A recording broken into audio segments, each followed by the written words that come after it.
Eh bien, bonjour à vous, j'espère que vous allez bien, ici Damien. Et aujourd'hui, on va poursuivre notre découverte de l'astrologie, et notamment de ses origines. Parce que c'est vrai que je vous ai dit, personnellement ça m'intéresse, mais j'avoue que j'avais pas forcément creusé énormément les origines. Et du coup, je vais vous partager un peu une réflexion algorithmique que j'ai. Voilà, quelle est l'origine et l'histoire de l'astrologie classique avec les signes bélier, taureau, gémeaux, etc. Voilà ce que j'ai demandé. Voilà ce qu'on me répond. L'astrologie classique telle que nous la connaissons avec les signes du zodiaque classique donc, trouve ses racines dans l'Antiquité, principalement dans les civilisations mésopotamiennes, égyptiennes et grecques. Voici un aperçu de son origine et de son évolution. Alors elle trouve apparemment ses origines en Mésopotamie, une région qui correspond aujourd'hui à l'Irak autour du deuxième millénaire avant notre ère. Les Babyloniens et les Assyriens ont été parmi les premiers à observer le ciel de manière systématique et à enregistrer les mouvements des planètes et des étoiles. Ils ont développé des systèmes complexes pour interpréter ces observations en termes de signes et de présages. Ensuite, l'influence égyptienne. Les Égyptiens de l'Antiquité ont également joué un rôle important dans le développement de l'astrologie. Ils ont utilisé les étoiles pour prédire les crues du Nil et pour organiser leur calendrier. Leurs connaissances astronomiques ont influencé les Grecs, qui ont ensuite intégré ces concepts dans leur propre système astrologique. Et effectivement, on va voir que finalement, ce qu'on a aujourd'hui, ça vient essentiellement de la Grèce, apparemment. Mais finalement, la Grèce ne fait que donc retravailler ce qui a déjà été euh, mis en place initialement par les Babyloniens. Donc en fait, la plus ancienne, apparemment, ce serait effectivement Babylone. Donc l'Irak aujourd'hui. Et donc en Grèce, l'astrologie a atteint un niveau de sophistication particulièrement élevé dans la Grèce antique, particulièrement, notamment grâce aux travaux de philosophes et d'astronomes comme Pythagore, Platon. Je savais même pas que Pythagore était astronaute, astronome, astrologue. Est-ce qu'on parlait d'astronomie? Ça, c'est aussi une question que je me pose. J'ai l'impression que astronomie, c'est quelque chose qui est venu bien après, en fait. Nommer les astres. Mais je veux dire, à partir du moment où on s'intéresse à l'astrologie, on fait forcément de l'astronomie, puisqu'on va forcément nommer, quand on nomme des constellations, voilà, rien que les signes zodiacaux, et d'autres constellations. Enfin voilà, qu'on donne des formes, vous savez, aux étoiles qu'on voit dans le ciel.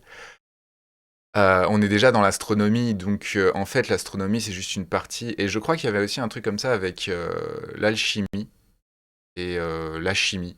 En fait, la chimie, ce serait, en fait, oui, l'alchimie serait plus globale. Bon, après, ça, c'est encore autre chose. Mais du coup, voilà, comme Pythagore, Platon et Aristote. Les Grecs ont combiné les connaissances astronomiques des Babyloniens et des Égyptiens avec leurs propres concepts philosophiques pour créer un système astrologique cohérent. Voilà, et ça se rapproche effectivement pas mal de ce qu'on connaît aujourd'hui. Du coup, je vais vous partager un peu mon écran pour vous montrer un petit peu ce dont il est question. Donc voilà, normalement vous le voyez. Donc la Mésopotamie, là, pour la situer tout simplement, effectivement, on est plutôt dans le Moyen-Orient. Donc j'avais dit que c'était occidental, et en fait, ça n'a pas grand-chose d'occidental, sauf si on considère que la Grèce est effectivement plutôt occidentale, du moins aujourd'hui. Après, ça c'est aussi un terme qui peut être intéressant à, à tout simplement approfondir, l'Occident et l'Orient. Euh, voilà, plein de choses à dire potentiellement là-dessus. Et à chercher peut-être avant de vous partager ça. Mais du coup, voilà, la Mésopotamie, ça se situe ici, et c'est donc le berceau de l'astrologie telle qu'on la connaît aujourd'hui. C'est là où elle a été plus ou moins créée. Alors, j'ai vu égyptienne astrologie, j'ai pas vu grand-chose, mais qu'apparemment, effectivement, on a toujours un système avec 12 signes. Donc voilà, par contre, c'est pas les mêmes dates, c'est assez différent. Je comprends même pas, hein, j'avoue, je comprends pas très bien. Et donc on voit qu'on a les noms des divinités, des principales divinités égyptiennes, Osiris, Isis. Bon. Après, est-ce que vraiment, je sais pas. J'avoue que je suis perplexe. Mais donc ça, ce serait l'évolution de l'astrologie telle qu'elle a été pratiquée dans de Babylone. Babylone. Et donc voilà, ce que je trouve aussi intéressant, Vous avez peut-être déjà vu ça, le fait que les trois pyramides étaient parfaitement, apparemment, alors bon, on dirait que c'est un petit peu toujours la même photo, d'ailleurs l'étoile est bleue, je sais pas pourquoi. Mais voilà, que ces trois pyramides seraient alignées avec des étoiles. Je sais plus, je sais pas exactement comment, quand ça s'aligne comme ça.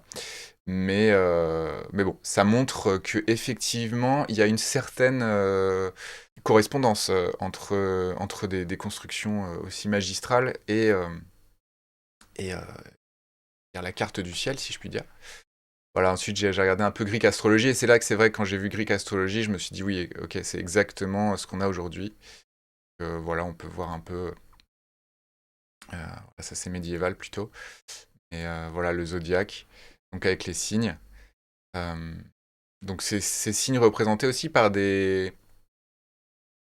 euh, des symboles alchimiques en fait qui symbolisent des processus.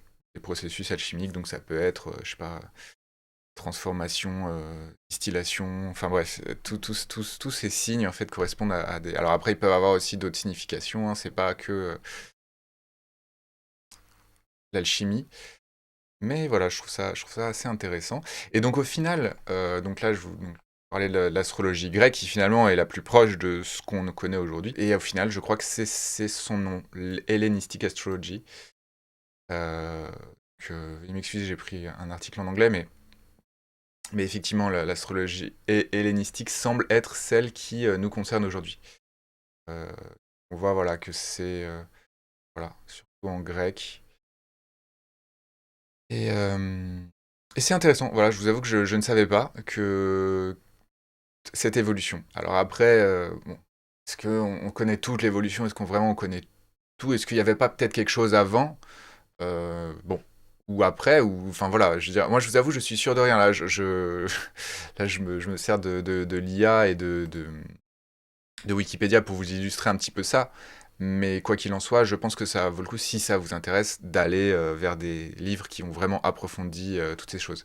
Donc là, on voit l'astrologie babylonienne qui donc serait vraiment l'origine de tout ce qu'on connaît aujourd'hui, né en Irak. Donc aujourd'hui appelé Irak. Fait que là, on retrouve les mêmes signes. Alors je sais pas, c'est peut-être pas les mêmes, c'est peut-être juste des correspondances. Mais bon, quoi qu'il en soit, on a toujours ce cycle de 12 signes, hein. Comme on retrouve aussi en Égypte. D'ailleurs, là j'avais vu un lien à Egyptian Astrology. En fait, ça nous a mis vers un article décan. En anglais, en français, on appelle ça décan. Un décan, en fait, c'est tout simplement un tiers d'un signe. Si vous voulez, vous avez un signe, ça va durer à peu près 30 jours. Donc un décan, ça dure à peu près 10 jours.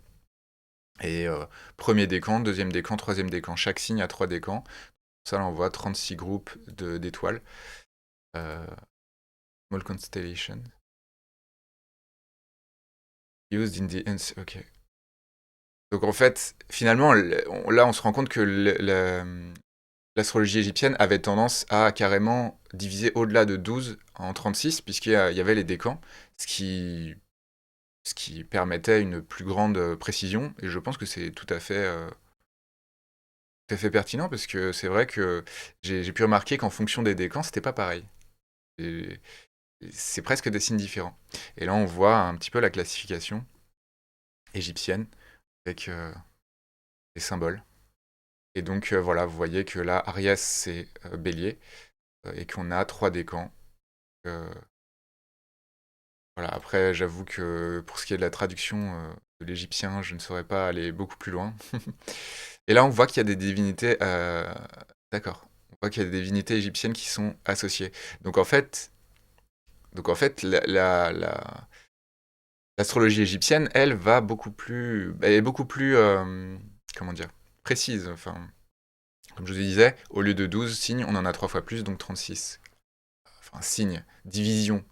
Mais ça paraît tout à fait, ça me paraît tout à fait intéressant, parce que, effectivement, vous remarquerez que des personnes du même signe, quand ils sont du début du signe, donc du premier décan par exemple, et de la fin du signe, donc du troisième décan, ils vont effectivement avoir pas du tout la même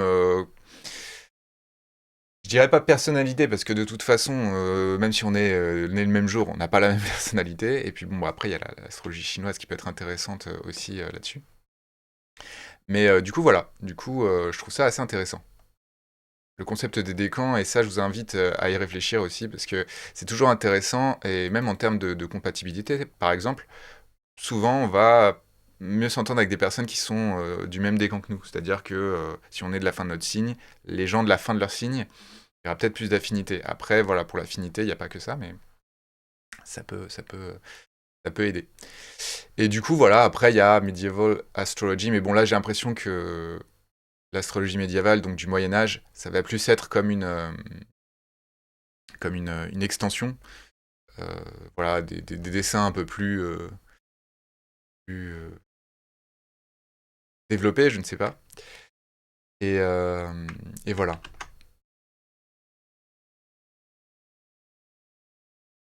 Donc là, je voulais revenir un petit peu, voilà, à ce que je vous lisais. Donc pour continuer un peu, donc après, euh, après le développement en Grèce, évidemment, il y a une poursuite et ça passe par la période romaine. Donc l'astrologie a continué à se développer, à se populariser pendant la période romaine. Les astrologues romains ont souvent été consultés par les empereurs et les nobles pour des conseils sur des questions importantes. L'astrologie a également été intégrée dans la culture populaire et les croyances religieuses de l'époque.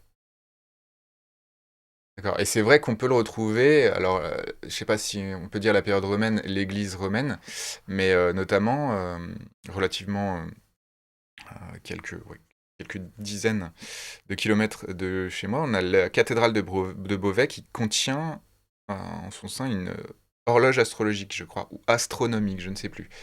Et bon, alors après, de là à ce que ce soit une horloge vraiment avec tous les mouvements des astres, je ne suis pas sûr, mais c'est intéressant de voir que bah, certaines églises, enfin là en l'occurrence c'est une cathédrale, contiennent ce genre de témoignages voilà, du fait que c'était quelque chose qui était finalement commun, hein, comme je vous dis, enfin comme je lis, le- intégré dans la culture populaire, ce qui n'est plus vraiment le cas aujourd'hui. Alors aujourd'hui, la culture populaire, ça va plus être bah, l'horoscope, comme je disais dans la première vidéo, c'est-à-dire que les gens vont ouvrir le magazine, chercher, ah, je veux chercher mon signe, je veux voir des choses.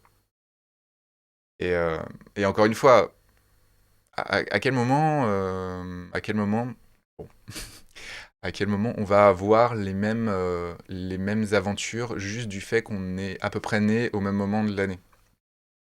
En fait, pour ma part, là, je vous le dis un petit peu ce que j'en pense. Je pense que l'astrologie, c'est plus quelque chose qui va servir à comprendre notre place, mais aussi nos interactions. Donc tout ce qui est relatif. Mais absolument connaître, je sais pas, ça me paraît tellement aberrant. Maintenant que j'y pense, parce que j'avoue que quand j'étais plus jeune, j'avais tendance parfois à regarder l'horoscope, à me dire tiens, j'avais même des applications, je me souviens sur mon téléphone, je regardais quasiment tous les jours.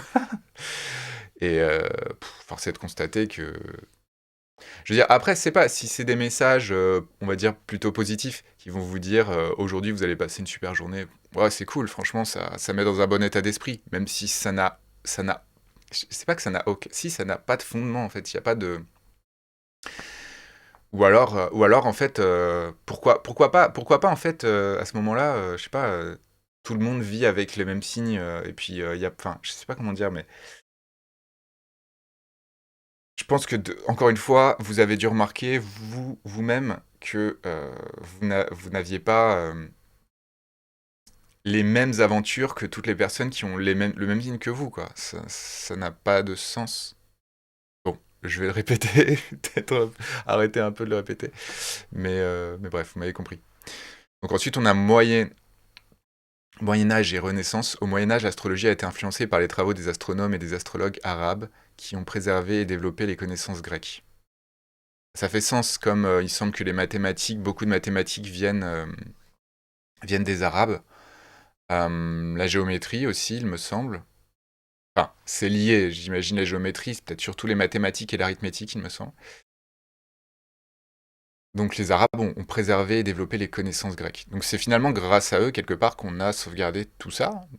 Du moins, on peut se demander bah, ce que les Grecs, enfin, Ouais, c'est intéressant, j'avoue que ça m'intéresse, ça vaut le coup d'approfondir tout ça.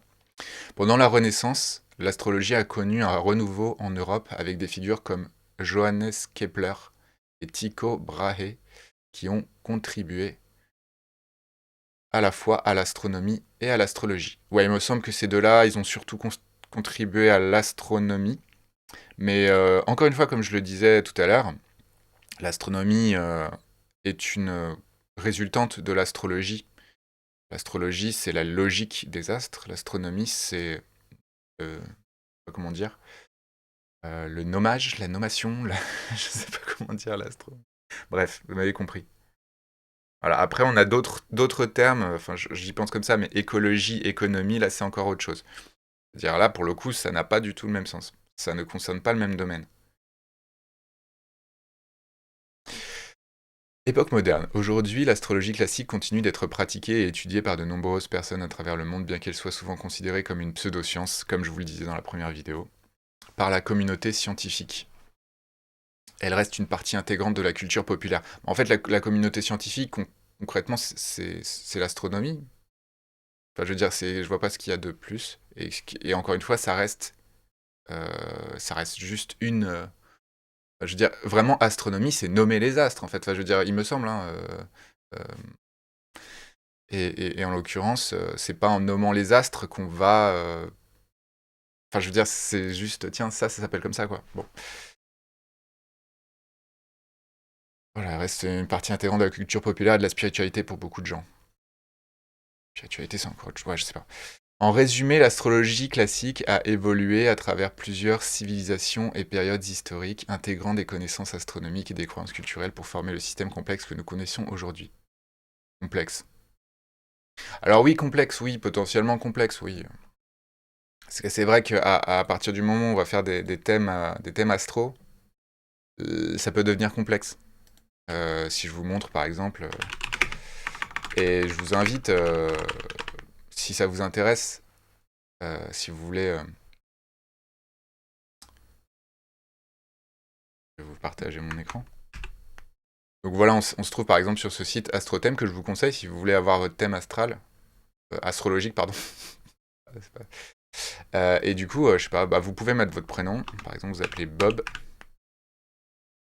et voilà, 14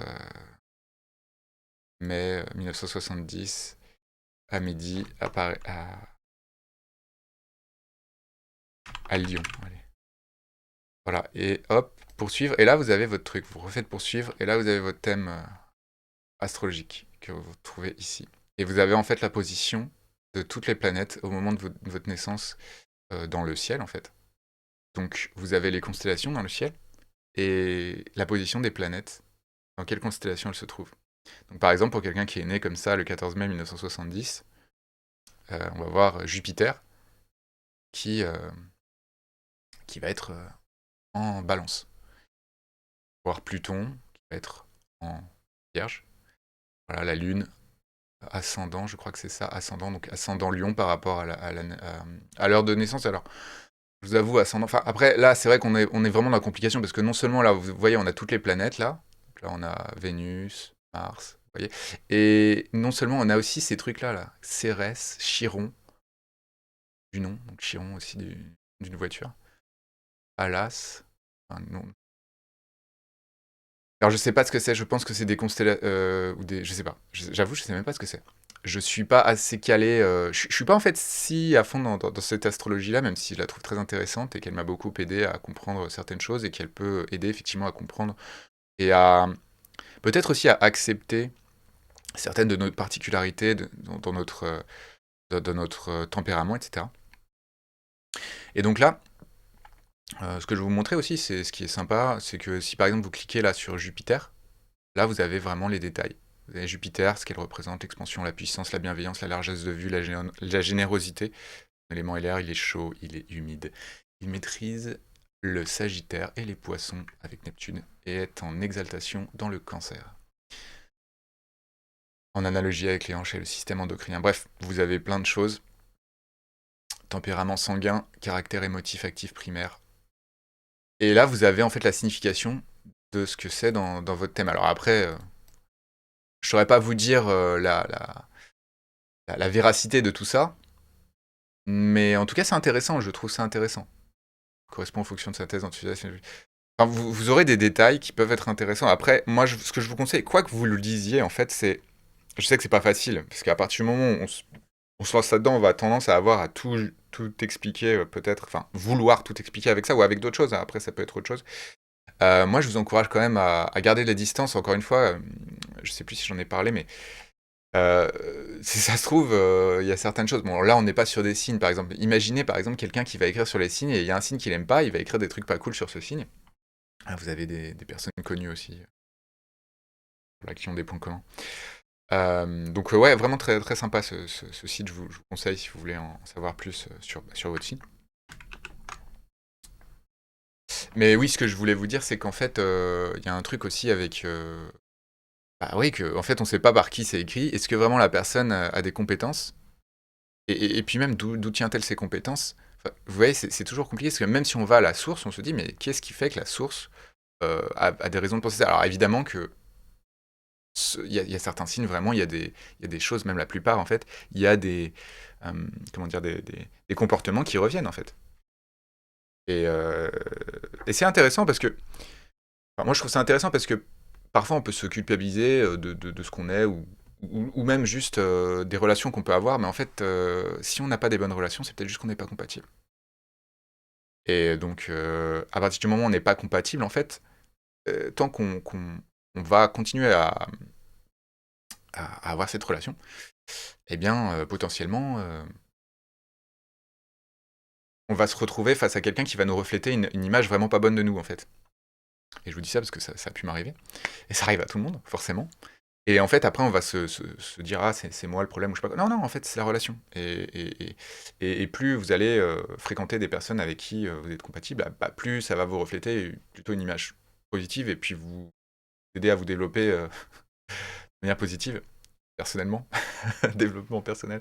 Bon, non, mais cette histoire de développement personnel, j'avoue que ouais, c'est vrai que bah, dans le petit live que j'ai fait hier, c'est vrai que je me dis, bon, est-ce que vraiment. Bah, on se développe pas personnellement, évidemment, systématiquement, forcément. Bref. Écoutez, cette vidéo est déjà assez développée. J'espère que elle s'est déjà assez bien développée personnellement. Du coup, bah, j'espère que ça vous aura intéressé. Euh, la prochaine fois, je vais plus me focaliser sur des choses comme peut-être les éléments et voilà, des choses un petit peu plus pratiques peut-être. Là, on était encore un petit peu dans la découverte. Sachant que voilà, moi-même je découvre des choses, hein, je vous avoue, même si je me doutais un petit peu Babylone, l'Égypte, j'étais pas forcément sûr, même si je sais que les Égyptiens effectivement avaient un lien assez ténu avec les étoiles, hein, comme je vous ai montré, et les pyramides, c'est quand même assez remarquable. Euh, et du coup, ouais, c'est même incroyable, hein, franchement, quand on y pense. Je veux dire en termes d'architecture et si je puis dire architecture, oui, c'est ça. Bref. Quoi qu'il en soit, j'espère que ça vous aura intéressé. Et puis, bah, je vous dis à bientôt pour la prochaine vidéo. Et d'ici là, je vous souhaite une excellente journée.